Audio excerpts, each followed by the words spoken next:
Alright guys, it's Dokkan time, and today we're going to be doing the EZA for the AGL Bardock EZA specifically. So he just has been announced to be EZA'd. He's not in the game just yet at the time of this recording, but I felt like I should just hop right on it. So, Bardock looks okay. He looks alright. I have to really throw it out there before I really start spouting anything about it. Y'all gotta understand that this Bardock he's designed for a different meta now. People really gotta understand the meta is changing. It's not just about Red Zone anymore. Red Zone was the previous meta. Now we have new challenges that are much harder technically, but also very different. So going forward, when I go over his details and I choose his build, it's not thinking about Red Zone. So, moving on. So, in Bardock's base state, we have his leader skill is now a full 170 lead at Key +4, which is Low Class Warriors and Revenge. He now greatly stacks defense on Super, nothing else. Key +2 attack and defense 150, attack +50 when attacking, plus an additional attack +20 up to 100, and reduces damage received by 10% up to 50 per low class warrior ally on the team. Attack +50% and attacks effective against all types when there is a wicked bloodline category enemy, and performs an additional attack with a 50% chance to become a super attack when there is another low class warrior category ally attacking in the same turn. So there's a couple issues I have with this, unfortunately. The main thing being the main whole thing about him being that he requires another low class warrior with him, and unfortunately that's just there isn't really there's basically no meta for there's no meta for the low class warriors. Low class warrior is literally how do I put this nicely? Garbage. Low class warriors is full of literally almost nothing. The category is very weak by comparison. Let me just pull it up real quick, like right here. Low class warriors is pretty bad. So I mean, we're not even getting into a Super Saiyan state because he's got to survive in this base state. The only thing viable in the majority of the challenging content that you could take any of these units into and rely on is gonna be 23rd World Tournament Goku. You could try to bring Kid Goku. I mean, you gotta rely on dodge primarily, but he's still a very good asset to the teams.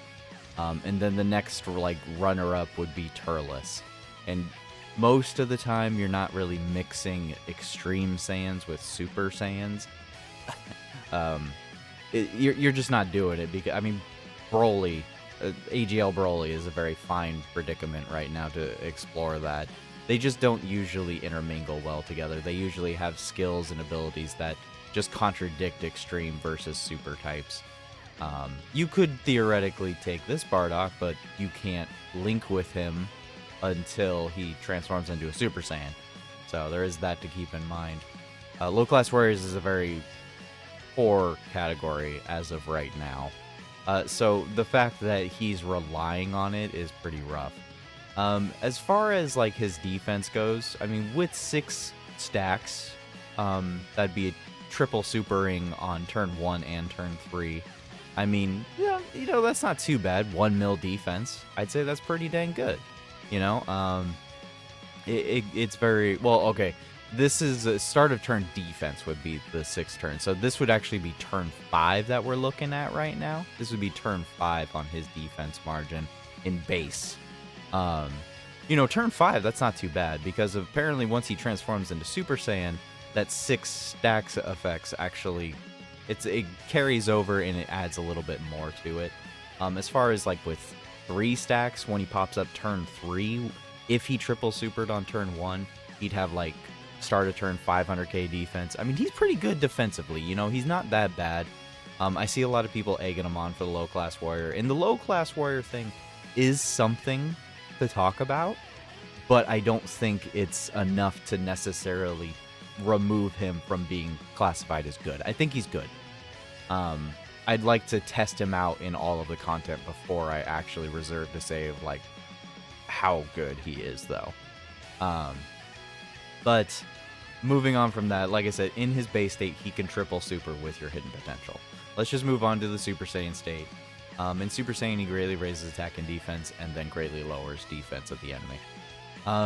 Key plus 3 attack and defense 180. That's where the 100k difference is on that stacks. Attacks effective against all types, reduces damage received by 18%, launches an additional attack that has a 70% chance of becoming a super.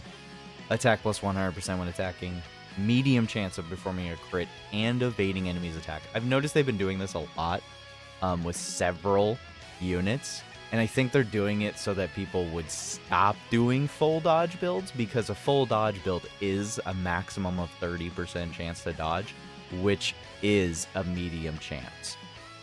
So I think that's why they've been trying to add that to several builds, so that you'll focus more so on being offensive rather than being completely and utterly defensive. But anyways, 30% chance to crit and 30% chance to evade innately is pretty good. He does also have a chance of performing a crit and evading enemies' attack, plus 18%, and reduces damage received by 18% for 5 turns from the start of turn. So the key thing about this is that, let's say you transform Bardock turn 5, okay? Turn 5. For 5 turns from there, all the way up to turn 10, he will have a total of, what is 18 times 2, 28, numbers, 36% damage reduction. It's very late at night. It's like 1:30 in the morning. 36% damage reduction. That's not bad. It's not crazy, but it's not bad. You know, that 30% damage reduction is pretty nice.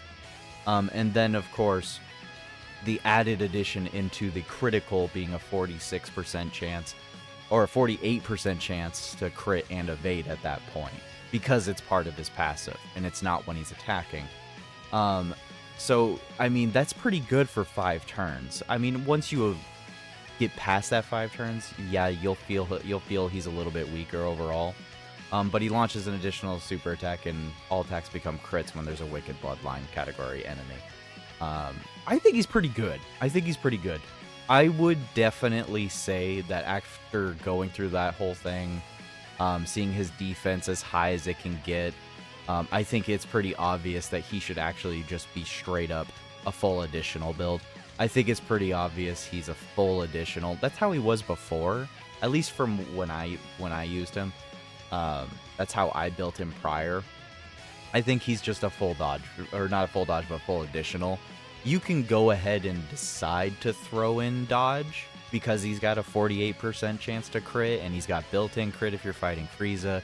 Got tactics effective against all types.